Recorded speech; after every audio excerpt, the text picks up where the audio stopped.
Thanks for being here. Subscribe to Cheating Stories Best, so you don't miss new stories. Dr. Ethan Cole was walking to the break room when his pager rang. Cursing, he checked the message and saw that he was being called into radiology. It was one of those nights, more precisely one of those weeks. He was tired, sleep-deprived, and the only thing that kept his body going was coffee. Coffee because, unfortunately, the hospital didn't have a stash of illegal pills. Ethan was just starting his career, but the hospital and the patients weren't concerned with such minor details. To them, he was the fresh face of a miracle doctor making his rounds. "Yes?" he asked, looking into the radiology department. "We need your opinion on this picture," said the blonde doctor inside. "Do you think it's an infection? The lungs look clean, and there are no tumors or lesions," he concluded after a quick glance. Out of the corner of his eye, he noticed the obvious cleavage that his colleague was kindly showing him. "Dr. Kowalski, you have—" He hesitantly pointed down. "Dr. Kowalski is my father," she replied. "Call me C." She licked her lips before he could respond. Before he could say anything, C reached out and took his elbow. "Your night shift doesn't have to be as bad as usual. I could do something about this." Ethan gently removed her hand, all the while holding her gaze with his blue eyes. He put his right hand forward, showing off his wedding ring. C looked at him, disappointed. "Come on. How often do you even see her?" "Not as often as I would like," he replied. "I spend most of my time in this place." "When was the last time you went on a date? When was the last time you even had a cup of coffee together?" Honestly, Ethan had to think for a moment, remembering that it had been a few weeks ago. His work had recently consumed him completely. C snuck up on him and offered him a cup of the worst instant coffee in Manhattan, which he gulped down gratefully. "I'm also a doctor," she continued. "I understand these are the hours we have to spend at work. No one else understands why we are away from home so often. Zoe is a nurse. I'm sure she understands. No one will understand this unless they've gone through pre-med, medical school, residency, and masters," he said. "You and I went through fire and water to get here." Before he could say anything else, C spoke again, lowering her voice. "Marriages with doctors don't last long. My father pays child support to 3 different women. The only person who can understand this is another doctor." Ethan stared at her for several long minutes. Her eyes were bloodshot, highlighted by dark circles underneath them. "You need to sleep, C. You need it," he said, hurrying out and disappearing again into the crowd of the hospital. New York Presbyterian was one of the busiest hospitals, even on a slow night. Nurses, orderlies, and doctors ran from one door to another. He checked his watch and realized he would have the next hour free. Heading to the break room, he took out his phone and dialed the first number on his speed dial. Several beeps rang before Zoe answered. "Hello, dear," she said sleepily into the phone. "Hello. How was your day?" he asked. "Tiring as always, but I think yours was even worse." "Don't be sad. I have a day off tomorrow when Spencer starts his shift. I can spend the whole day at home. You know I'll have to work late tomorrow," she replied sadly. "You've been late a lot lately," says the one who's halfway through his 24-hour shift, she replied back. "You know that we have a shortage of people. It's the same story everywhere, Zoe." He exhaled, exhausted. "We can handle it. I know we can handle it. We can handle it. I love you, Ethan. I love you too." He hung up and collapsed on the sofa. A couple of doctors nearby were discussing something. He checked his watch again. There were only 10 hours left until Spencer came to relieve him. Ethan prayed to all the gods he knew that Spencer wouldn't be late. Having found a moment of peace, his thoughts began to wander. He took out his phone and scrolled through the photo gallery. There were countless pictures of him and Zoe. Some were from cafes, art galleries, shopping centers, and cinemas. Her wavy brown hair and dazzling smile shone through every photo. She looked beautiful, the same as she came to him every time he closed his eyes. He opened the album with their vacation outside the city. This was more than a year ago, when he still had time to make plans. Each photo was associated with tender memories. 10 years together. Ethan Cole and Zoe Morneau were high school sweethearts. From lab partners in biology class to hosting a school fundraiser, they did it all together. The defining moment came when, at just 18 years old, Ethan proposed to her after graduation, and she said yes. 18-year-olds rarely make wise decisions when they decide to get married. It almost always ends in disaster sooner rather than later. Ethan had a sneaking suspicion that his friends were betting on how many months Zoe could last as Zoe Morneau-Cole. But they had grandiose plans, too big for their small town. They moved to New York to start a family. Ethan finished his degree and then worked overtime at a community clinic so Zoe could graduate from medical school for nursing. Zoe tried her best to turn their terrible one-bedroom apartment into something resembling a home. Even in the worst times, and there were many, they always knew they had each other. That meant much more than how much money they brought home. The memory of her smile, the sound of her laughter, and the warmth of her touch kept Ethan going. His phone rang, and he saw that it was his friend calling. "Hello, Brian. What do you need?" A woman was admitted to the emergency department after a serious road accident. She has severe internal injuries. Her kidneys are failing, and our nephrologists are on vacation. The replacements aren't board certified. "Then call one of them," Ethan said. "They're both out of state and won't be back until tomorrow. We need to operate tonight, or she'll die of kidney failure. Do you have a free operating room and a surgeon?" "We need to check, but I think so. Can you do me a favor and take over this case? I'll send her to your hospital by ambulance." "We'll have to talk to the boss," Ethan replied, running his hand through his disheveled hair. "Okay, send her. I'll see what can be done." "Thank you, Ethan. And let Zoe rest. She works so much overtime that I barely see her." There was an awkward silence on the line. "What overtime?" Ethan asked. "Zoe doesn't get paid overtime." "Are you sure?" "Yes, man. I check the overtime logs myself before they go to accounting. I know if she worked overtime." "I'm sure you missed something.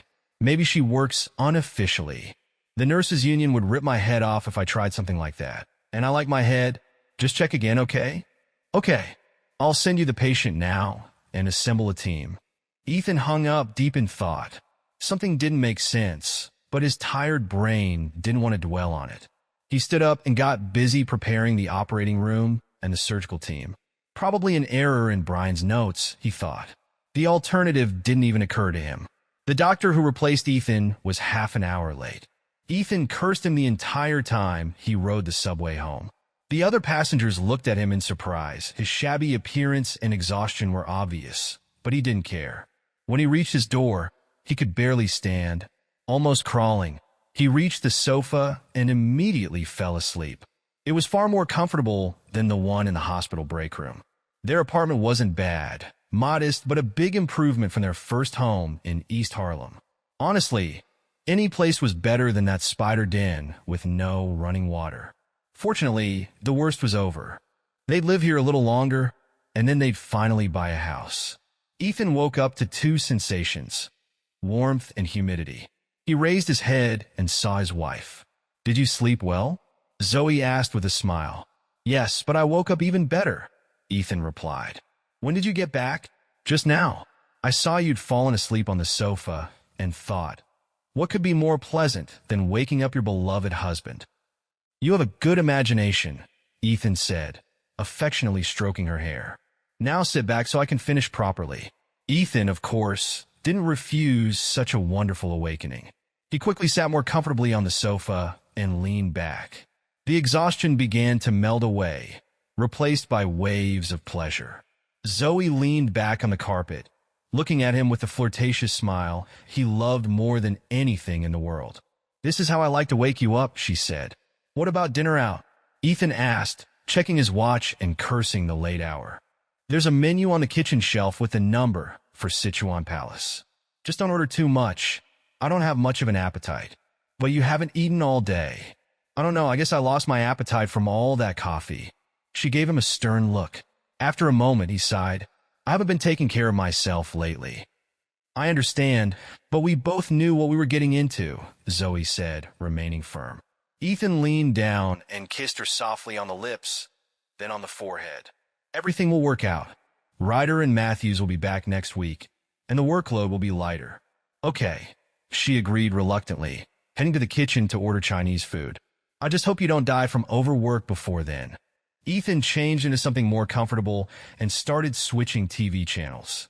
Finding nothing but tabloid news and reality shows, he turned off the TV and considered taking a shower. "Darling," Zoe called from the kitchen. I've been wanting to talk to you for a long time. I spoke with Brian today. Ethan turned, his response dying in his throat. Buy something more comfortable. Zoe had mint sheer panties and a lacy bra that left very little to the imagination. She smiled and seductively licked the tip of her finger. The poor courier from Sichuan Palace rang the doorbell several times before finally giving up and driving back with the uneaten order. It's just a misunderstanding with Brian's notes. Of course it is. Nothing else. Ethan reassured himself as he adjusted his tuxedo. The fabric felt suffocating. His bow tie had long since tightened into a noose, and the cufflinks painfully dug into his wrists with every movement.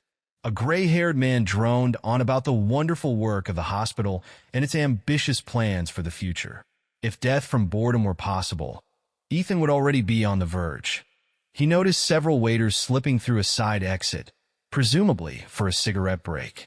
Looking around to ensure no one would stop him, Ethan decided to follow, desperate for an escape. Outside, rain poured relentlessly, turning the empty roads into gleaming rivers. Ethan stood under the awning by the service exit, staring at the smoke clouds swirling around the huddled smokers. "Want one?" a voice asked. Turning, he saw Dr. Kowalski taking a long drag from her Camel cigarette. She offered him the pack. "No, thank you. I just came out to breathe and hide from this unbearable charity event," Ethan replied. She took another drag, the end of her cigarette glowing bright orange in the dim light. The rain intensified, cascading down in sheets. "What do you think?" Ethan asked, pulling a small pendant from his inside pocket and handing it to her. She opened the locket and examined the pictures inside, one of Ethan and the other of Zoe. "Very nice. Where'd you get it?" "I had it made to order. There's a shop on Lexington Avenue that does custom work." "Zoe's lucky," she said quietly, taking another drag. "I wish I could be half as happy." Ethan tucked the pendant back into his tuxedo, avoiding her gaze. For a moment, she studied him, her eyes lingering in a way that made him uncomfortable. It felt as though she was undressing him with her eyes. "You should switch to the nicotine patch," Ethan blurted, desperate to change the subject. "I'd go crazy without these," she replied, flicking her cigarette ash onto the sidewalk. "They'll kill you. We all die eventually, Ethan." Before he could respond, Ethan's phone buzzed in his pocket. He glanced at the screen. It was Brian. "Hello." "Ethan." Brian's voice was urgent. "I've checked and double-checked all the overtime logs, work schedules, and log sheets. I'm telling you, Zoe hasn't asked for or received overtime in months. You sure it's not an error on your end?" "It just shows how sloppy you guys at Munir are with accounting," Ethan snapped. "Listen, I called her an hour ago. She told me she picked up an extra shift today. That's impossible. I personally made the schedule for today." "Ethan, are you there?" The call ended abruptly. Ethan stared blankly at his phone, a sense of unease creeping in. Across the street, the glow of an expensive restaurant caught his eye, one of those upscale places that far exceeded his and Zoe's combined salaries. The rain blurred his vision, but something drew him closer. Emerging from the awning, he stepped into the downpour, his face soaked within seconds. Everything around him disappeared as his focus zeroed in on the scene inside the restaurant. Behind the glass, Zoe sat at a table with another man, a fair-skinned, impeccably dressed, and groomed stranger. She wore an elegant red designer dress Ethan had never seen before. They were laughing, leaning close, talking animatedly over glasses of wine. Ethan's stomach churned, a sickening wave of nausea washing over him. He prayed he was mistaken, that his rain-soaked eyes were deceiving him. But every step closer confirmed what he refused to believe. Then he saw them kiss. Her lips met the stranger's, closing in a way Ethan knew intimately. The kiss wasn't fleeting. Every detail, the tilt of her head, the way she leaned into the man, seared itself into Ethan's mind, leaving behind a trail of unbearable pain. "We all die in the end," he thought bitterly. But part of Ethan Cole had just died ahead of the rest. The rain and the world around him became a blur as he turned and stumbled away. He barely remembered the walk home, now nothing more than a place filled with betrayal. Reaching the sink, he emptied the contents of his stomach, his body heaving violently. Sliding to the floor, Ethan pressed his back against the wall. His wet face mixed with tears as the memory replayed in his mind. Her dress, her laugh, the way she kissed him. Over and over, the images cut him like shards of glass. He rose shakily, wiping his face, and reached for the cabinet. Grabbing a bottle of single malt whiskey, he twisted off the cap and took a long drink. No glass, no water, just the raw burn of alcohol. Hours later, Ethan sat slumped in a chair, the empty bottle beside him. His tuxedo lay crumpled like a makeshift rug, his shirt unbuttoned, and his bow tie hanging loosely around his neck. His tousled hair and blank expression made him look like a well-dressed homeless man. "You're not asleep yet?" Zoe's voice broke the silence. She walked in, placing her bag on the counter before sitting beside him. "What happened?" she asked, concerned. Ethan remained silent, his glassy eyes staring into nothingness. "The charity evening couldn't have been that bad," she pressed. Slowly, he turned his head toward her, his unfocused gaze meeting hers. "If you're hungry, I can cook something. Just give me a minute to change into something more comfortable." Her second change of clothes for the day. So many thoughts swirled in Ethan's head. Regret, bitterness, and a deep sense of betrayal. It was all too much for his face to show. Everything seethed inside him. Meanwhile, Zoe returned in her nightgown, unaware of the storm brewing in her husband. "We had another meeting with the representatives of the trade union. More and more of us are being fired," she said casually. Ethan didn't register her words. His life had become a blur, the faces around him unrecognizable. Everything he had once valued reduced to incoherent thoughts. The ground had been pulled out from under his feet. "Ethan?" Zoe's voice brought him back. She looked at him, her face full of concern. "What's wrong with you? You haven't said a word since I came back." He stood up, gripping the back of a chair for support. His limbs shook as he walked toward her. Grabbing her shoulders, he pushed her against the wall. "Ethan," she started, but he cut her off, lifting her nightgown. His mind was too dull to process what was happening. All the humiliation and pain he felt poured into his every move. Zoe arched her neck, trying to kiss him, her lips approaching his. But Ethan recoiled, a vivid image of those same lips touching another man flooding his thoughts. The scene replayed in his mind with agonizing clarity. The tilt of her head, the way her seductive smile merged with someone else's. Now her lips seemed foreign, dirty, not the same ones he had kissed countless times before. He turned his face away, burying it in her shoulder, preferring to stare at the empty wall than meet her eyes. Their marriage flashed before him. Memories of long hours working at the hospital, picking up shifts at a private clinic so Zoe could pursue her dream of becoming a nurse. He remembered how every night, no matter how exhausted he was, her presence made the pain bearable. Now it all felt like a lie, a cruel joke. Zoe leaned against the wall, her eyes closed, a blissful smile on her face. "Damn," she said with a soft laugh. "If you greet me like this every time, I'll have to take on even more overtime." Ethan froze. Overtime. It felt like a mockery. He pulled away and walked out the front door. Outside, he clenched his fist and slammed it into the wall. Pain shot through his arm, and he noticed a trickle of blood dripping from his knuckles. But the Real wound was deeper, bleeding inside him. Sophie Montoya was a third-generation Cuban-American living in New York City. Her family had always been patriotic toward their adopted homeland.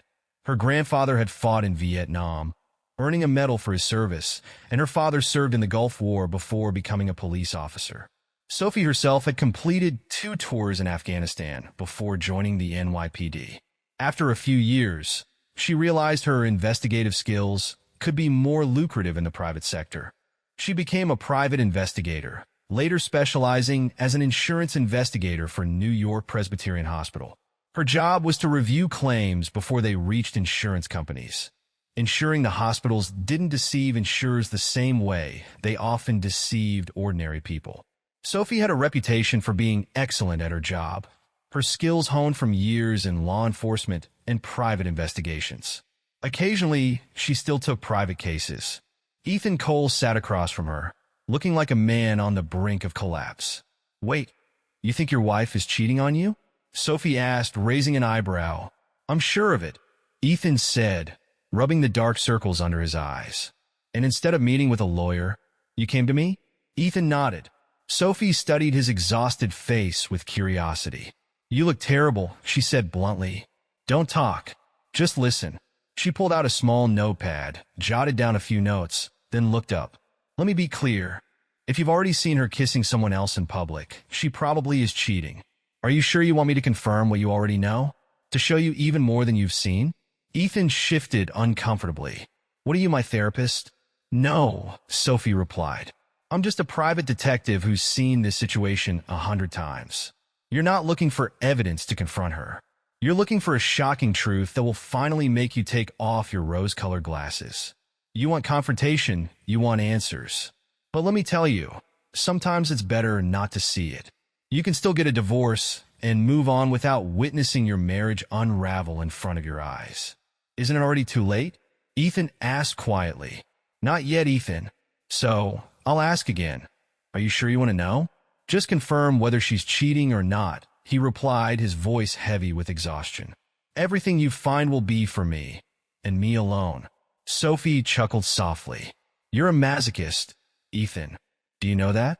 Okay, but I warned you. She turned back to the notepad on her desk. Do you want me to call you if there's an opportunity to catch them red-handed? Yes. I think I need to see it for myself. An awkward silence hung in the air. Sophie leaned forward, looking at him with genuine sympathy. You're not the first person to ask me to confirm their spouse's infidelity. Believe me, it's always better to just leave, rip off the Band-Aid and start over. It'll hurt, but it will pass. Ethan offered a sad smile, but didn't respond. Sophie crossed her arms on the table. All right, let's discuss my hourly rate. Honey, I'm home, Ethan called out as he stepped through the door. Perfect timing. Zoe's cheerful voice greeted him. Come and tell me what you think of this. Ethan walked into the kitchen and saw his wife holding out a spoon with a sample of the dish she was cooking. He tasted it gratefully. Let me guess, he said, trying to place the familiar flavor. Chicken breast cooked with basil and thyme? Zoe laughed, turning back to the stove. Damn, I can't hide anything from you, can I? Just like Mom used to make, but with a bit of pepper, Ethan said, feeling the faint burn in his throat. She'd be proud of you, you know, Zoe said with a smile. You've become a great doctor. Yeah, of course she would, Ethan replied, his tone bittersweet as he hugged Zoe from behind. But enough about her. Let's talk about my beautiful wife. If you keep this up, Zoe teased, you'll end up without dinner. But Ethan was undeterred. His hands slid under her blouse, undoing a couple of buttons. You have 5 minutes to stop, she warned playfully, or there won't be any dinner. To hell with dinner, he whispered in her ear, his voice low and intent. The only dinner I need right now is you, he murmured. He pressed his lips to her neck. Zoe put down the spoon, letting the food simmer on its own. She surrendered to the sensations Ethan's touch sent coursing through her body. The rest of her sound was lost in his kiss. He grabbed her by the waist, turned her to face him, and plunged into a deep, passionate kiss. His tongue sought hers in a slow, intimate dance. Lifting her off the floor, she wrapped her legs around him as he carried her to the nearest surface, the sofa. I love you so much, Zoe, he whispered. Zoe quickly unbuttoned her shirt. Ethan woke suddenly, surrounded by darkness. He glanced at his watch. The glowing digits revealed it was still hours until morning. His mind, fogged by the remnants of a dream, snapped awake as reality crashed over him like a bucket of ice water. How many days had it been since he'd seen them? He tried to count, but couldn't focus. Turning his head, he saw Zoe sleeping peacefully beside him, her lips curled into a soft smile, her arm draped casually over his chest. Did you dream about him too? He wondered bitterly.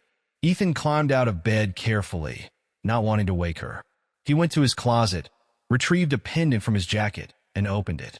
The photo inside captured a moment of happiness, a moment that now felt like a lie. Everything is a lie, he thought bitterly. Ethan walked into the lobby of the Peninsula Hotel. His eyes scanned the weekend crowd until he spotted the right person leaning casually against a pillar. He approached Sophie, his exhaustion from sleepless nights weighing heavily on his shoulders. Where are they? He asked, his voice strained. In the penthouse, Sophie replied, handing him a key card. They checked in a few hours ago. The concierge was accommodating for the right price. Ethan pocketed the card. Sophie tilted her head, studying his expression. What are you going to do? I don't know. Ethan sighed bitterly. I really don't know. Wait, Sophie said calmly. She approached him with professional precision, her movements deliberate and composed. He looked at her, puzzled. She shrugged in response. I need to make sure you don't have a weapon. I don't want to become an accomplice to murder. I'll go, Ethan muttered, his voice hollow. Send me the bill tomorrow. They parted ways. Ethan walked as if in a daze, his feet carrying him automatically toward the elevator. A few strangers glanced at him curiously, but he didn't notice. He pressed the button and stepped into the cabin, retreating to the corner. His eyes locked on the digital floor indicator, each descending number a merciless countdown to the inevitable. His heart burned in his chest as if begging for the elevator to ascend infinitely, sparing him from what lay ahead. But the ride was over too soon. The elevator chimed softly, announcing the top floor. With no plan in mind, Ethan stepped forward. His feet carried him down the hallway to the suite's imposing double doors. A do not disturb sign hung mockingly from the handle, as if daring him to reconsider. Ignoring it, he slid the key card into the lock and pushed the door open. The narrow hallway led to a spacious living room. Ethan's gaze landed on a man he instantly recognized from the restaurant. He stood near the refrigerator, a bottle of wine in hand. The man froze mid-motion, staring at Ethan with a mixture of surprise and irritation. Don't people knock around here? The man said in a faint Eastern European accent. Ethan said nothing. The man, dressed in a flannel shirt and boxers, frowned. Change the sheets in the bedroom and bring another bottle of. He stopped, narrowing his eyes as Ethan remained motionless, fists clenched. The sound of blood pounding in Ethan's ears drowned out everything else. Well, the man barked. What are you waiting for? Go do it. A familiar voice called from the bedroom, sharp and unmistakable. Milo, who is it? Those 4 words struck Ethan like a hammer. Her voice. Zoe's voice. The same gentle tone he'd heard countless times during late-night calls from the hospital. Now, that voice was calling to someone else. Probably just housekeeping, Milo said, turning toward the bedroom. Then handle it, Zoe replied. Her figure appeared in the doorway, clad only in an oversized shirt that barely reached her thighs. She froze when she saw Ethan. Her expression shifted from confusion to horror, her face pale and drawn. Ethan stared at her, his wife, in disbelief. Seconds stretched into eternity as he took in the scene. Her disheveled hair, her bare legs, and the casual intimacy of another man in her space. Milo broke the silence first, clearly unaware of the gravity of the situation. Darling, he said, glancing back at Zoe, maybe we should let him change the sheets. He looked stopped. Zoe hissed, cutting him off.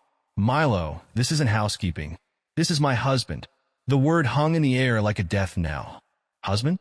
Milo repeated, his voice suddenly uncertain. Hello, Zoe, Ethan said finally, his voice calm but filled with venom. I see you found a replacement for all those overtime shifts. Ethan, honey, I'm so sorry you had to find out like this. I swear I didn't mean for... Don't, Ethan barked, cutting her off. Just don't. Ethan, please, it's not what you think. Zoe pleaded, stepping toward him. I still love you. You have to believe me. Believe you? He spat. You want me to believe you? After what I just saw. Ethan, we can talk about this later. Please, when we're home, I'll explain everything. I'll tell you whatever you want to know. But Ethan wasn't listening. In 3 swift strides, he closed the distance between himself and Milo.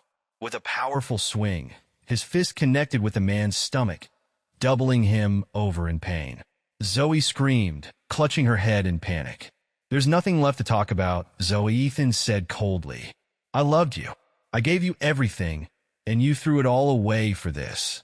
He gestured toward Milo. It's over. Before Zoe could respond, Ethan turned and walked out, slamming the door behind him. The elevator, the lobby, the street, all blurred together as he made his way back to their apartment. There, An old friend named Jack Daniels waited to offer him solace he once found in his wife. Zoe returned late that evening, the subway ride giving her too much time to think. She rehearsed explanations over and over in her head, but none of them sounded convincing. Her fear deepened with every step that brought her closer to the apartment she had once called home. Guilt gnawed at her, leaving her hollow inside. Finally, she inserted the key into the lock and opened the door. Ethan sat in the living room, a nearly empty bottle of whiskey in his lap. His shoulders slumped, his gaze fixed on the floor. This sight had become all too familiar in recent days, though until now, she had convinced herself it was due to stress at work. Now, the real reason was painfully clear. She entered the living room, feeling only the unbearable weight of the destruction of their marriage. "Ethan," she whispered. Her husband sat in front of her, his eyes empty, his face thin and haggard. He no longer looked like the man she had once known. "How long?" he asked, his voice low, without raising his head. "About 6 months," she answered honestly. Honesty was the least she could offer him now. "Why?" His voice cracked slightly. "Where did we go wrong?" "Ethan, please listen to me," Zoe said as she sat down on the floor next to him, leaning against the wall. Tears glistened in the corners of her eyes.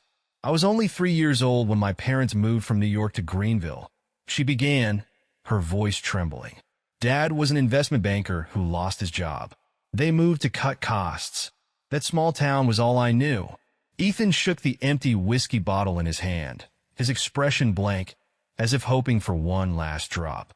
Zoe took a deep breath and continued. "My father used to tell me bedtime stories about his life in the city, about the cars he owned, the expensive hotels, the high society. It all sounded like a fairy tale to me, a dream. When you said we were moving to the city, I was thrilled. I thought it was my chance to finally live that fairy tale." She paused, wiping a tear from her cheek. "I lived, loved, and fought beside you, hoping that one day we'd have that dream. Ethan, more than anything, I wanted you to be a part of my fairy tale." He said nothing, his face an unreadable mask. "You worked so hard. I understood that, I really did. But it didn't make the loneliness go away. I knew you were doing it for us, but so you decided to cheat on me?" He interrupted, his tone bitter and sharp. "Of course not," she exclaimed, her voice breaking. "That thought never even crossed my mind." Ethan's silence prompted her to continue. "One day, Milo came to the hospital as a patient. He needed a minor operation, and I was the nurse assigned to care for him. He was so sweet, so charming. We became close. We talked about everything. Conversations?" Ethan scoffed. "You broke my heart with conversations?" His voice rose, filled with pain and anger. "Why didn't you talk to me?" "Because you weren't there," she blurted out. The words hung in the air like a thunderclap, shattering the fragile silence between them. Zoe broke down, sobbing openly. "I'm so sorry, Ethan," she wept. "But you were never there. And he was. I was vulnerable, and he took advantage of that. He had everything my dad talked about in his stories. When I was with him, I felt like a little girl again, living out those fairy tales." Ethan stared at her, his expression unreadable. Finally, realizing there was nothing left in the bottle, he let it fall from his hand. It rolled across the carpet with a soft thud. "I worked so we could have a home," he said, his voice hoarse. "So we could send our kids to college. That's why I wasn't there. I worked night after night, putting in overtime to give you the life you wanted." "I know," Zoe whispered, "and I love you for it. I swear, I still love you. But," she hesitated, her voice barely audible, "I'm not in love with you anymore." The words struck Ethan like a dagger, cutting deep into his heart. They echoed in his mind, over and over, each repetition more unbearable than the last. "I don't want to fight over anything in the divorce," she continued. "I don't want to hurt you any more than I already have." Ethan's body trembled as he covered his face with his hands. His fingers clawed at his hair as he finally broke down, sobbing bitterly. Zoe reached out instinctively, wrapping her arms around his shoulders and pressing her cheek to his. Their tears mingled as they sat there, the raw pain of the moment leaving them both shattered. "The bandage is off," Ethan whispered through his tears. "And now it's bleeding." 2 days later, Ethan lay on the couch, staring at the ceiling. The streetlights outside cast long shadows on the walls, flickering in rhythm with the passing cars. His mind still refused to process what had happened. He felt trapped in a waking nightmare. Sometimes he thought maybe this is just a bad dream. Well, if it's a dream, it's not so bad, came a soft voice from beside him. Ethan blinked, startled, and looked down. Sophie Montoya lay beside him, her bare body illuminated by the faint glow from the window. Her curves were accentuated by the dim light, and she smiled mischievously. Ethan grinned faintly as her lips trailed down his torso, leaving a warm, tingling sensation in their wake. Her tongue flicked over his navel as she kissed her way up to his chest, her movements slow and deliberate. "You surprised me with your self-control," she whispered teasingly. "I thought you were going to explode at her. But you didn't," Sophie said, her voice tinged with curiosity. Ethan sighed, running his fingers gently through her hair. "I grew up in a family where my father used force against me, my mother, and my sister. It taught me one thing: never to lay a hand on a woman or child, no matter what happens." "Did you ever think this might happen?" she asked, sitting up and propping herself on her elbow to meet his eyes. "Never," Ethan admitted, shaking his head. "I couldn't have imagined it. Reality has a way of throwing surprises at you." "That's true," Sophie replied thoughtfully. She paused for a moment, studying his face, her expression soft. He couldn't look away from her, mesmerized by the intimacy of the moment. Her bare form beside him felt surreal, like a scene from a dream that part of his mind refused to accept. "Let me tell you a story," she said, a faint smile playing on her lips. "Several years ago, I had a contract from De Beers. They hired me to track down a man who had stolen a very expensive diamond from one of their mines. They believed he was hiding somewhere in my area. I spent months using every resource and lead I had, but I didn't find a single trace." "And then?" Ethan asked, lightly running his hand across her collarbone. "One day, out of the blue, I got a call from a man in Philadelphia. He told me he wanted to surrender voluntarily for stealing the diamond." "He just gave up?" Ethan raised an eyebrow. "Yes," Sophie said with a small grin. "Turned out, he stole the diamond to make an engagement ring for the woman he loved. He carried it halfway across the world, but when he returned, he found she was already engaged to someone else." "That's tragic," Ethan said, his voice soft. "I didn't have a single piece of evidence against him," Sophie said, her grin fading. "But he confessed everything." Ethan shook his head in disbelief. "What happened to him?" "He hanged himself in prison," Sophie said quietly, her tone somber. "In a suicide note, he wrote he couldn't bear the pain." She looked at Ethan, concern flickering in her eyes. "Should I worry about you?" Ethan exhaled slowly. "Don't worry. I'm not in jail," he said, attempting a faint smile.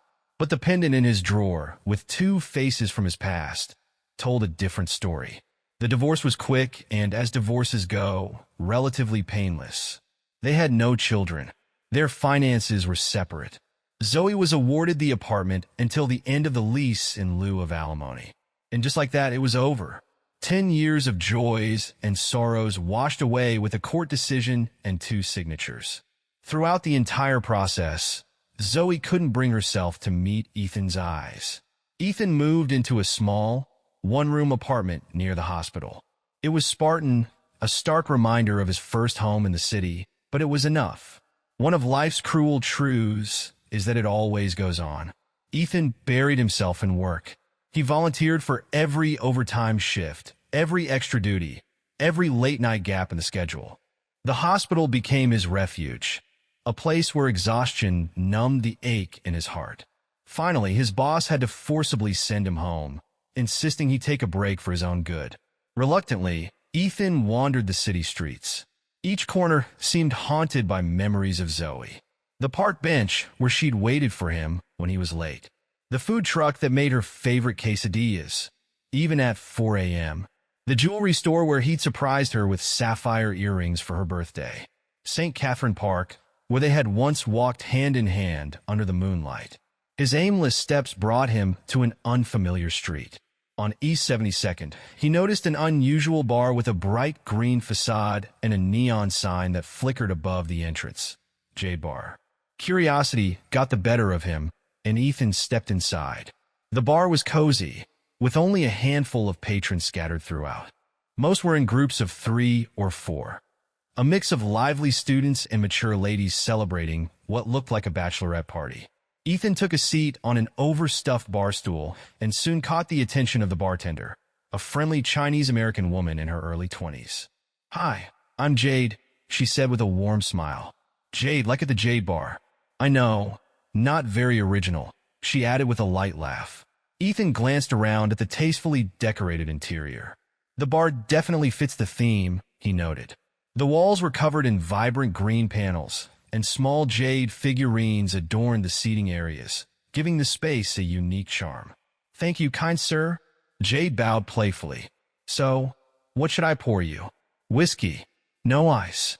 Make it strong," Ethan said. "Tough down?" Jade asked, pouring the amber liquid into 2 glasses. "Can I ask what happened?" Ethan hesitated, then raised his hand, showing the pale strip of skin where his wedding ring used to be.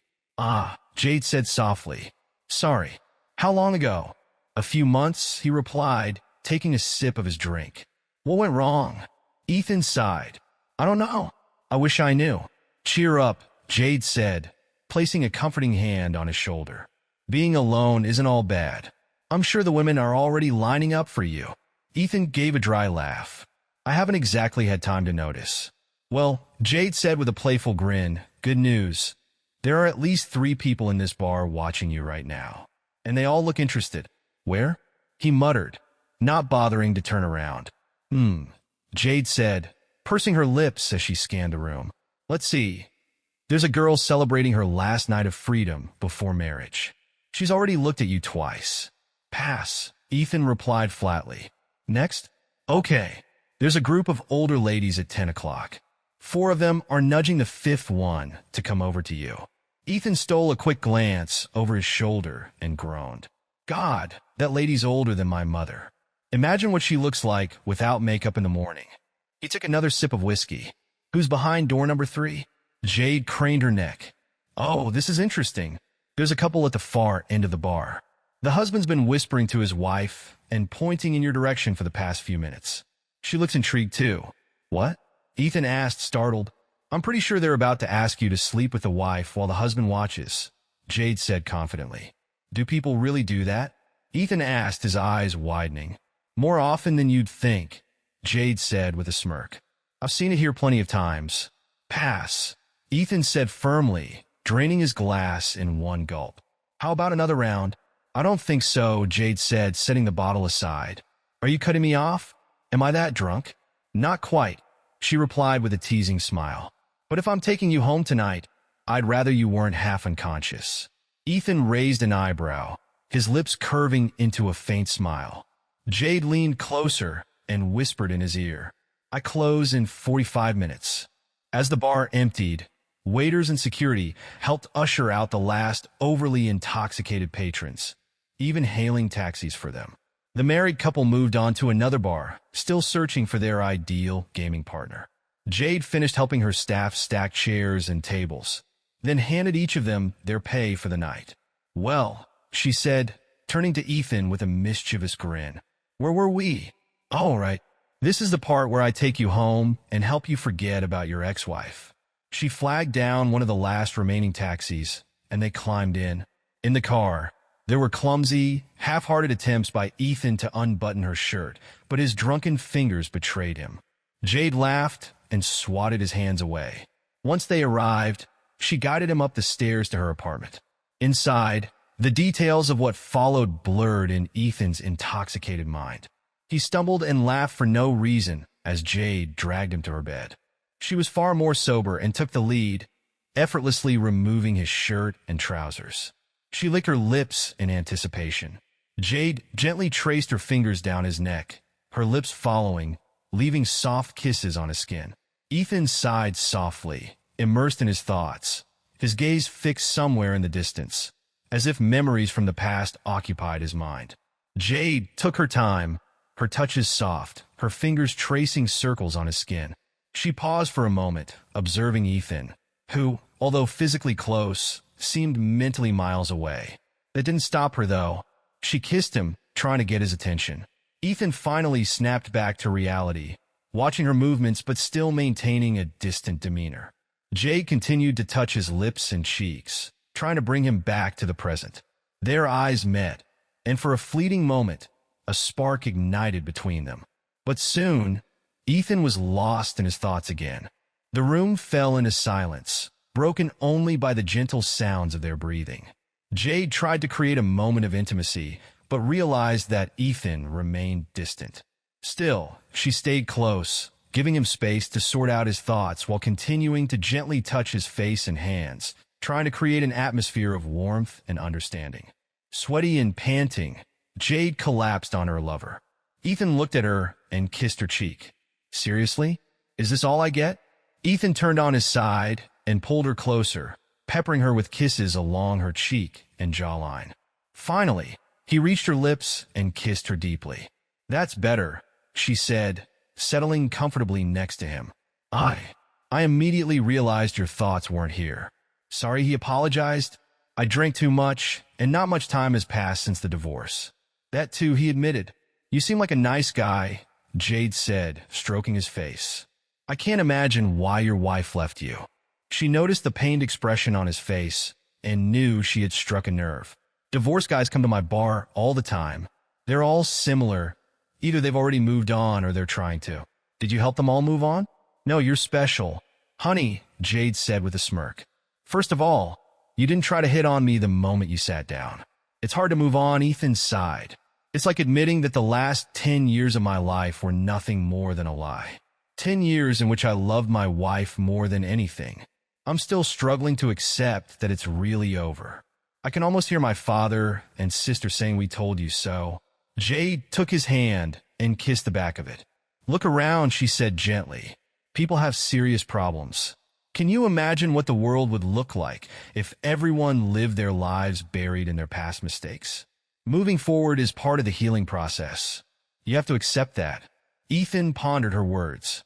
As a doctor, he understood better than most how bad things could get for people. Jade remained silent for a few seconds before speaking again. "You have two options, my friend. You can either move on with your life, or you can wallow in misery forever. I'm sure you understand which of these options sounds better. You're the third person to tell me this. And not in vain," he said with a slight smile. "Well," Jade grinned, "how about I make us some coffee and we can talk some more? I also know the number for a support group for divorced people. I've given it to many of my clients." "Cool." Jade sat up, looking at the still without anything man and licking her lips. "So may I'd like to take revenge on you when you're in better shape." Ethan sighed. "You're an incorrigible optimist." She confirmed with a mischievous smile, then attached the prosthesis to her right leg, securing it carefully. After ensuring everything was in order, she got up to make coffee. "Thank you for your story," the bearded man said. Ethan looked around the small group of people from behind the podium. It was a diverse cross-section of society, different races and genders. Most of the attendees were in their 40s, though some were younger than him. He waved awkwardly to the group before returning to his seat in the last row. "Who else wants to share?" the bearded man asked. A hand shot up. Everyone watched as a balding, overweight man in sweatpants and a tight t-shirt stood up and began to speak about his misfortunes. He started with how his wife constantly humiliated and offended him, then described tearfully how he found her in their marital bed with her boss. To his dismay, it turned out that the boss was just one of many men his wife had brought into their bed. She gave him a choice. Either accept the current state of affairs where lovers could mock him for his inadequacy or face financial ruin in the event of a divorce. He endured the first option for more than a year, but eventually, she divorced him anyway. Ethan listened, but the story held his attention only for a few minutes. He quickly looked around the group and noticed that many were engrossed in their smartphones or tablets, completely ignoring the man's crying as if it were just background noise, like the sound of a vacuum cleaner. Running a complete waste of time, he muttered, checking his watch. "I agree," said a voice nearby. He turned and saw a red-haired woman, equally indifferent to the monologue unfolding ahead. She was of average height, with a slight build and expressive features. "You're the only one here who said something that didn't make me sick," Glad to hear that, she replied, extending her hand. Linda Harness, she introduced herself. Though perhaps it's time to become Linda DeFazio again. So, what happened to you? He asked. Student romance with a teacher? You know this type? Ethan stroked his chin thoughtfully. She made herself comfortable on the folding chair and continued, I should have guessed. After all, he cheated on me while he was married to his third wife. I was fourth on his list, and undoubtedly, while we were married, he was already having an affair with his future fifth wife. It's horrible. It is what it is, she sighed. He didn't even try to pretend I was the only one for him, but I had to be for him. He's a real tyrant. The next person who marries him can only be a fool. I hope the divorce agreement was good. Hardly, she laughed. He's a famous lawyer. Made me sign a rock-solid prenuptial agreement and a confidentiality agreement before the wedding. That should have been my first warning. I'm very sorry that this happened. Me too, Linda said, tossing her red hair. When you spoke in front of everyone and said you still loved your ex-wife, I understood you. Despite everything he's done, I still love him just as much as I did 3 years ago. I loved him enough to tolerate his twisted role plays and disgusting fantasies. But he found someone who could love them even more. Ethan looked around and saw that no one sitting near them was paying attention. The meeting had split into several separate groups, and the bearded leader only seemed eager to go home and take a Xanax before bed. Would you like me to tell you about one of these games? One of his role-playing fantasies? You don't need to tell me this, he said softly. It's hard enough as it is. There's no need to go through everything again. It's fine. In fact, it's for the better, she replied. My therapist says I need to open up and tell people I can trust about what happened to me. And I feel like I can trust you. You just met me. Let's call it a leap of faith. I believe you won't abuse what I'm about to tell you. He nodded, although he wasn't sure he was ready to hear what came next. He wanted me to dress like a prostitute and stand on a street corner in Harlem. He let me know that he would be watching me from afar. The real easy-to-get girls lined up, some of them studying me curiously. Every car that passed, every lustful old man who proposed to me. I felt dirty and worthless, but I had to play my part by letting them grope me. I had to do everything except go home with them. He was very strict about this. Finally, when I thought things couldn't get any worse, he pulled up in his Rolls-Royce. He came out and offered me a wad of bills in front of all the other easily accessible girls. I played my part and got into the car with him, even when the others started whispering. It wasn't until I was in his car that I noticed his friends were sitting in the back seat. That's enough, Ethan said, raising his hand. I've heard enough. Please, no more. Linda fell silent. The meeting was finally coming to an end. My therapist says I have problems with my father, she continued. He thinks that such meetings will help me deal with my mistakes, but it doesn't work. Something else helps me. What exactly? Come with me. I'll show you. Linda led him out of the building. They took the subway to the outskirts of the Bronx and walked outside. She took his hand and led him past the graffiti-covered walls and the dirty streets until they came to an abandoned warehouse. Dim reflections of light flickered from inside. With growing anxiety, Ethan followed her in and immediately found himself in the thick of the crowd, deafened by the blaring music and flashing lights. The black lights flickered, creating chaos among the glow sticks and bracelets. Silhouettes of people danced around him. Relax, Linda said playfully, dancing next to him. Ethan felt less and less comfortable by the minute. In the far corner, he could barely make out the outlines of two women kissing. Come on, dance, Ethan, she said capriciously. I think it's better for me to leave. Nonsense, Linda replied. I'll show you where the real party is. They moved into another room. This one was brighter, and at every step, Ethan could see faces with gothic makeup and outdated hairstyles. All the heavily tattooed and pierced people turned to look at the new arrival. Ethan felt as out of place as possible. Is this your new friend? Linda, this is Ethan. They sat down on what might have once been a bed. Linda kissed him on the lips. Ethan tried to free himself for several seconds and eventually succeeded. Linda looked at him in bewilderment. What's wrong with you? I'm just trying to be kind. I really need to leave. Suddenly, two more sober members of the group grabbed his arm and pinned him to the bed. Ethan struggled to break free, but was soon grabbed by two more. He looked at them in horror, and his fear intensified when he saw Linda holding a syringe with a maniacal smile on her face. "This is HHH," she whispered in his ear. "Don't resist. Don't resist the necessity. We've all suffered enough. When I heard your story today, I knew I had to help you. Everything will be fine. Say goodbye to your pain," she said joyfully as she stuck the needle in. It was a cold winter morning. The windows were covered with frost, and the last logs of the night were crackling in the fireplace. Daylight shone through the skylight, its warm rays reaching towards the large four-poster bed.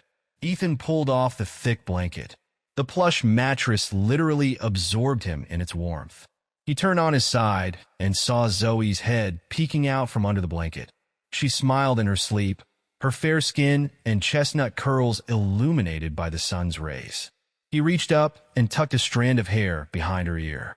Zoe fidgeted sweetly, grabbed his hand, and brought it to her lips, kissing each finger in turn. "Good morning, dear." "Good morning," she muttered sleepily. "Let's go see the view." "I like the view here, too," she grumbled, turning to kiss Ethan's face and neck.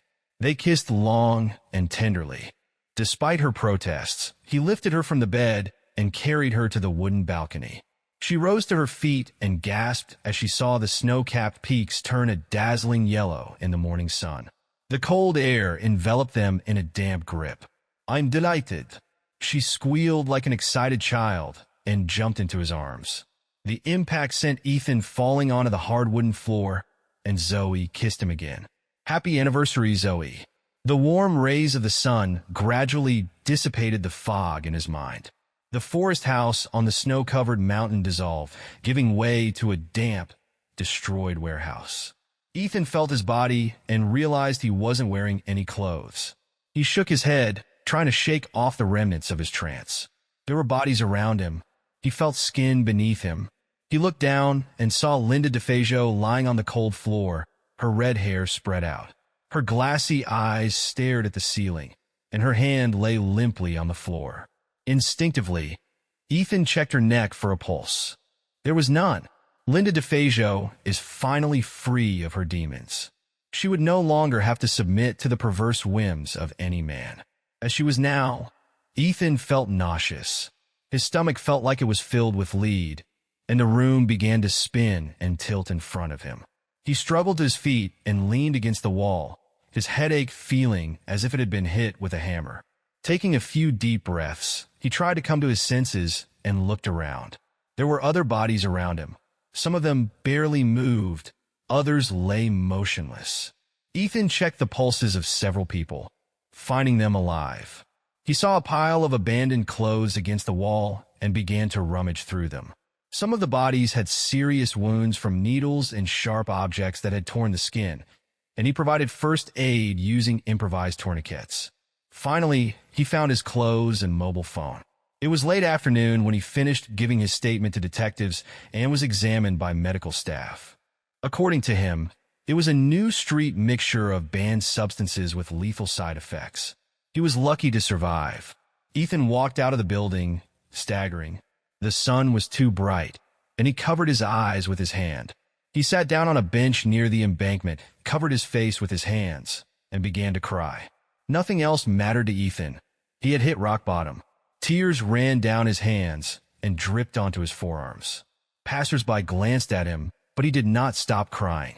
These were tears that had been accumulating for a long, long time, tears that were poisonous.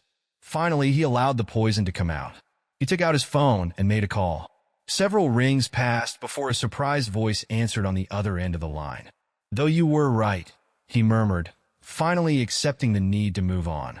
The next few weeks became a time of sobriety and awareness for Ethan. He made a conscious decision to end his post-divorce streak of casual affairs and self-destruction. He had reached the lowest point of his life. The only way was up, and he was going to follow it. "Another case has arrived," said one of the senior doctors, handing Ethan a folder. Ethan groaned. "Another child swallowed a coin? This is the third one today." If parents were more careful about what their children put in their mouths, the emergency room wouldn't be so crowded. He gave a few brief instructions to the nurse and sent the child with her. Ethan loved his job, except for the weekly emergency room duties, of course. Sometimes There were real accidents where he could make a difference, but most often, it was treating minor wounds and tending to sprains. Grumbling, he moved to the next patient behind the curtain. He pushed it aside and saw an equally bored patient. "So, what's wrong with you?" he asked. "Nothing," the girl replied sarcastically, her dirty blonde hair hiding one side of her face. "Nothing. Do you need me to repeat it twice for you to understand? I thought doctors were smart." "Who brought her in?" Ethan asked as he stepped out from behind the curtain. A young paramedic quickly ran up with a folder. She tried to jump from the roof of an apartment complex. One of the residents managed to grab her in time.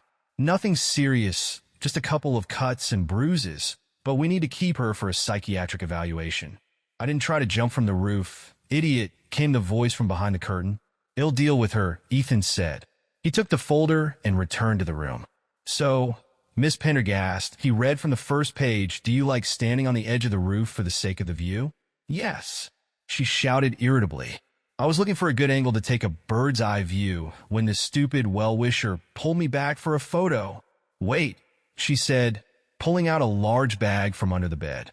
She unfastened it and took out a cool camera and a set of lenses. "Are you satisfied now? Are you a photographer?" "On better days, yes." "You know what? Go to the waiting room and bring me the latest magazine you have." Out of curiosity, Ethan went and fetched the latest issue of Time magazine from the shelf in the waiting room. His patient flipped through several pages before reaching a double-page spread that showed a photograph of the aftermath of the shelling in Gaza.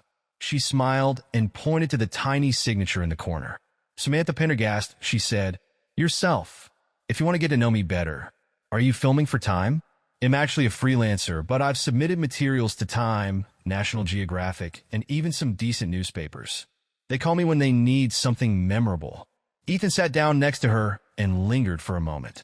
In the photo, it was almost artistic, the way the smoke rose from the ruins. "Admit it, you thought I was just another crazy woman with a camera, right?" "Maybe a little." Ethan smiled sheepishly as he briefly scanned her file. "Okay," he said, standing up and straightening his robe. "I think you're free. I don't see any problems with you." "It's a pity I can't say the same," Sam answered. "I'm sorry," Ethan replied. "You know, photographers, at least good ones, are very observant. Most of my photography takes days, even weeks, of waiting until I capture the perfect moment. I can tell everything about a person by looking at them. The more you try to hide your weaknesses, the more you become an open book." Ethan paused for a moment, and she grinned mockingly. "You have a strip of light skin on your finger from a wedding ring. Your clothes are not old, but they are 2 sizes too big. You've lost a lot of weight recently. The most noticeable thing is your eyes. From the moment you pulled back the curtain until now, the only time there was a spark was during our conversation. You haven't been sleeping well for a long time, have you?" "Were you my psychologist?" "No," she smiled. "Your friend, if you please." "Look, I'm sorry you were dragged here for no reason, but I think—" Ethan was abruptly interrupted by Sam's camera. She proudly looked at the photo she had taken on the digital screen. "Look," she suggested, turning it towards him. Ethan just waved it off.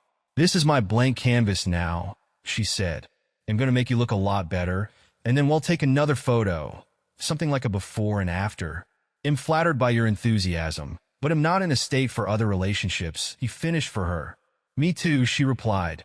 "Nobody said we couldn't be friends," he gave in, which delighted her. "Great.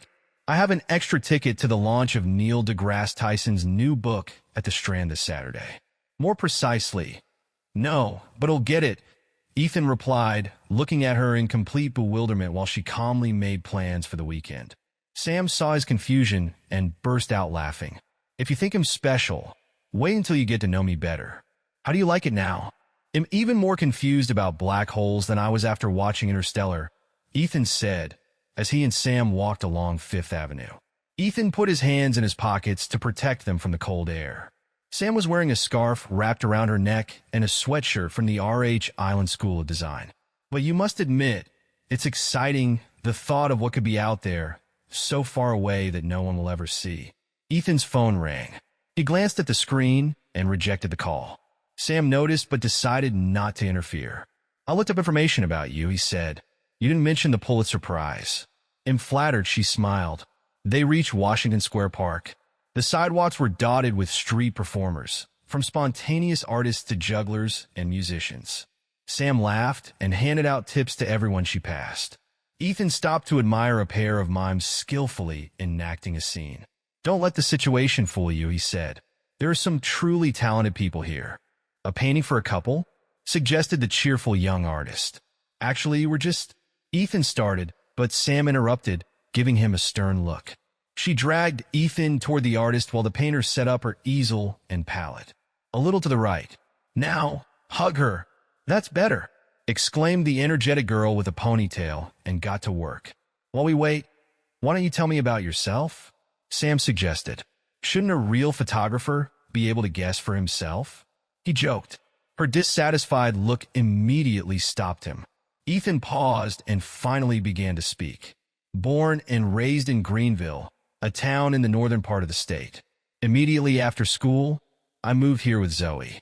I went to pre-med at New York University on a scholarship, and now, 10 years later, here I am. This is the shortest and most boring biography I've ever heard," she teased. "What about you?" "My father is Irish. My mother's family includes Germans, French, and Spaniards. Essentially, I'm half of Europe rolled into one. Born and raised here in New York, and now home is wherever my camera takes me." They paused their conversation for a moment to strike a pose suitable for the artist. The chirping of cicadas was heard in the air, and the birds returned to their nests. The road was filled with the usual noise of traffic. "Everything's ready," the artist announced. The couple came to look at their image on the canvas. The painting was incredibly detailed, highlighting every curve of skin and contour of muscle against the evening light. Sam's portrait showed a big smile on her face, while Ethan seemed rather awkward. Sam paid the artist generously for an honest image. A few days later, Sam insisted that Ethan go with her to the Gauguin Gallery, where her friend's work was exhibited. He arrived at her loft in Soho, not quite knowing what awaited him. Ethan rang the doorbell and waited. A few seconds later, an unshaven man in a fedora opened the door. "Sam is waiting for you, by the way. My name is Damien." Ethan shook hands with his new acquaintance. Damien preferred bright colors and wore red, green, and blue at the same time, in the most saturated shades. Just looking at him for a long time could cause a headache. Ethan followed him through a hallway, the walls decorated with an eclectic selection of paintings and photographs. In several of them, Sam was the central figure in a group of people. "She talks a lot about you," Damien continued. The last door on the right led to Sam's studio. Damien opened the door and motioned for Ethan to come inside. For the first time, Ethan saw Sam at work. Her light brown hair was neatly combed and parted on the sides of her face. She was wearing a tight t-shirt and jeans. The camera strap hung around her neck as she focused intently on the settings on the back panel. "Sam, you have a visitor." She looked up from the camera and smiled widely. "I see you've already met Damien. He's also a photographer, by the way. He mainly shoots fashion. This is exactly what I had in mind when I spoke about the fruit with the camera earlier," she laughed. "This never gets old." Damien grimaced, throwing his hat on the bed. Ethan looked around, trying to make sense of his surroundings. The studio was full of bright images and colors. Overcoming his disorientation, he asked, "So, you and him are dating?" "God forbid," Damien laughed. "She's not my type. A pleasant face is not to your taste?" Ethan joked in response. "Nice face, yes," Damien said bluntly, "but not hers. But ID put you to bed without question." Damien turned to Sam with a satisfied smile stretching from ear to ear. "Give me one night, and I'll turn you over." Sam burst out laughing again, as did Damien. They laughed, supporting each other, until Ethan turned red to the tips of his ears. "Damien is between relationships now, so he lives with me," Sam explained. "He's my best friend and a walking stereotype of a fashion photographer." "Sorry for the unexpected turn," Damien said, straightening up. "I hope my gayness doesn't bother you." "Not at all," Ethan answered quickly. "My sister is also gay. I'll have to get to know her sometime." Sam smiled faintly, unsure if she shared that desire. "So, you're sure you don't like men?" Damien asked, looking a little sad. Ethan shook his head. "Even a little." "Wow, I haven't seen you this upset since we watched Red Wedding." Sam grinned, zipping her camera into her bag. "Let's go, Ethan. It's time for us." It It was nice meeting you, Damien. Mutually. Let me know when you're ready for a change of scenery. And by change of scenery, do you mean a night of good, heart intimate? Damien said with frightening calm. Ethan practically ran the last few steps to get out of Sam's loft. Don't let Damien get to you. He's actually a very nice guy. The Goggin Gallery was full of top-notch artists, even top-notch critics, and random guests.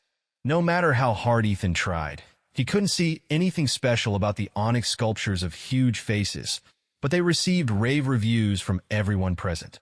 Ethan, meet Alexei, the man behind the art, Sam exclaimed, dragging an anorexic man with a cane behind her. As always, Sam had an overwhelming sense of enthusiasm. So, you're that saying, Ethan remarked, shaking his hand. Blink twice if you're here against your will. They laughed and exchanged pleasantries. Alexei gave them a brief explanation of his work and then went in search of his agent. Let me know when you start dying of boredom, Sam whispered in Ethan's ear. About an hour later, they were already on the subway. Ethan's phone rang again, and he thought for a moment before rejecting the call. Sam noticed this, and her mood became depressed for a moment. Ethan patted her on the shoulder. Penny for your thoughts? Nothing like that. Just pseudo-philosophical nonsense. Try me, I'm a good listener. You mentioned my Pulitzer surprise. Have you seen the photo for which I received it? Photos of boys from Africa. Yes, I remember. They had just been released from the diamond mine. Not released, she added sadly. They were taken out of the mine only because they were old enough to understand the value of diamonds. They could be used for smuggling, so they were sent to the army to die there. It's horrible, but not for me, she said bitterly. My photograph of them being led out of the mine won me a Pulitzer, as they marched toward their almost certain death as child soldiers. My reward is drenched in the blood of their childhood. There was silence between them for a few minutes before Sam sighed heavily. I often wonder, can the world be one big zero-sum game, where someone's happiness always comes at the expense of another? Is it possible for two people to create happiness out of nothing? Ethan scratched his chin thoughtfully. Just a few months ago, he would have been sure of the answer, or at least thought he knew it. And probably not the right person to ask such questions, he admitted. At the moment, I have a very biased attitude towards relationships. You're not the only one, she said so quietly that only Ethan heard her. She looked down and began fiddling with her camera strap again. So, are we still going to Lord's concert next week? Sam had promised Ethan that she would become his friend. Her definition of friendship included going to see independent films, exploring new restaurants, and having fun attending avant-garde theater productions. She was an incorrigible optimist, always trying to bring a smile to his face. Over the next few months, Ethan learned to smile again. His colleagues noticed that he no longer looked like an emaciated man who had survived famine. He returned to a normal work schedule, as normal as possible with his fast-paced career. He became her constant companion at various parties, from rooftops on the Upper East Side to huge yachts on the Hudson. Ethan immersed himself in the crazy and eccentric world of art and journalism, with Sam as his guide. Finally, the day Ethan had been dreading arrived. Sam invited him to a more private event. They dined at a Japanese fusion restaurant, and at her request, a significant amount of sake ended up on Ethan's pants. Do you want me to meet your family? God, you're talking about this like a colonoscopy, she laughed. I don't want anything from you. It's just that my parents are curious about who this guy is who's taking up all my time lately. It's my father's birthday, and how many people will there be? He blurted out, wiping a wet spot on his trousers with a nearby napkin. Only my parents and my brother's family.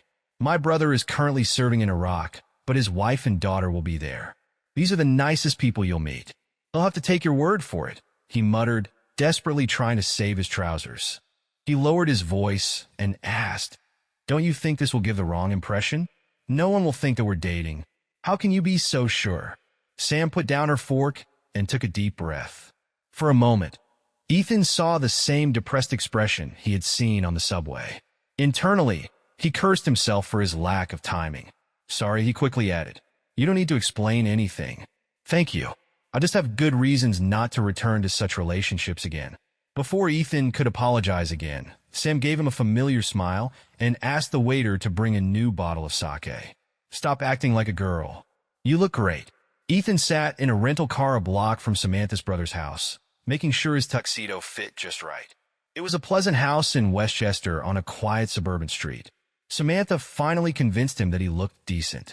They walked to the door and rang the bell.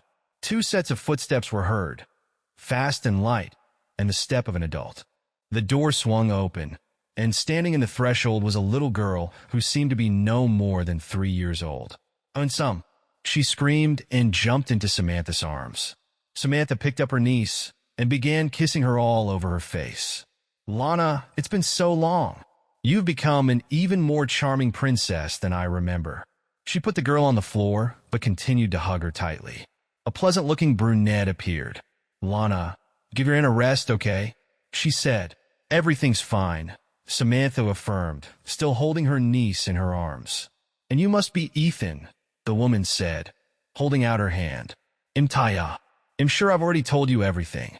"Nice to meet you," he said, handing over a bottle of Chave Hermitage Blanc. "Come on in, meet the others." Ethan followed her. The house was small but carefully maintained.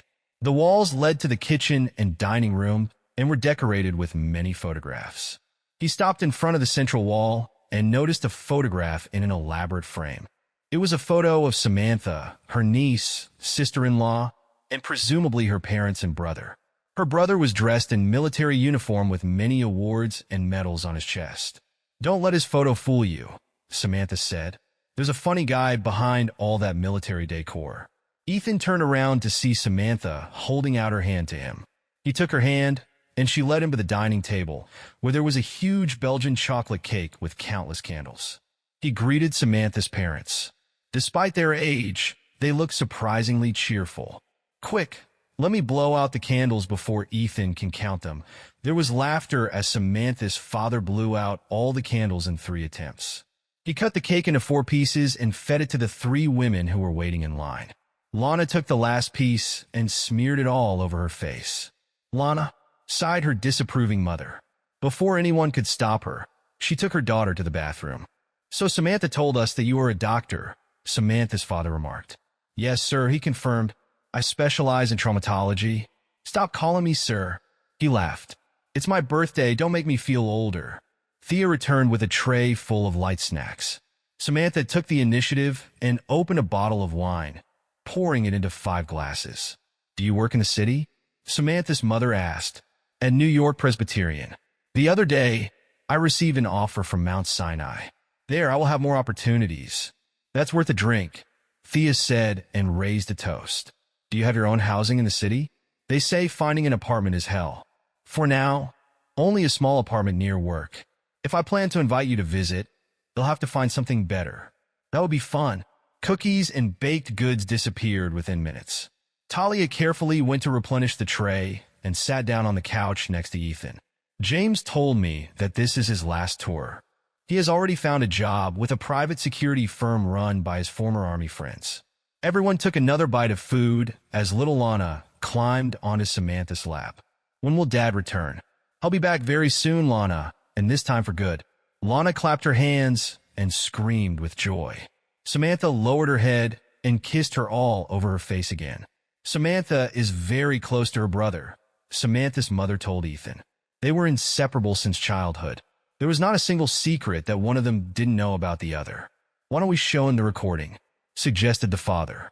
Philia nodded and took out the disc. "This is a recording from 4 years ago."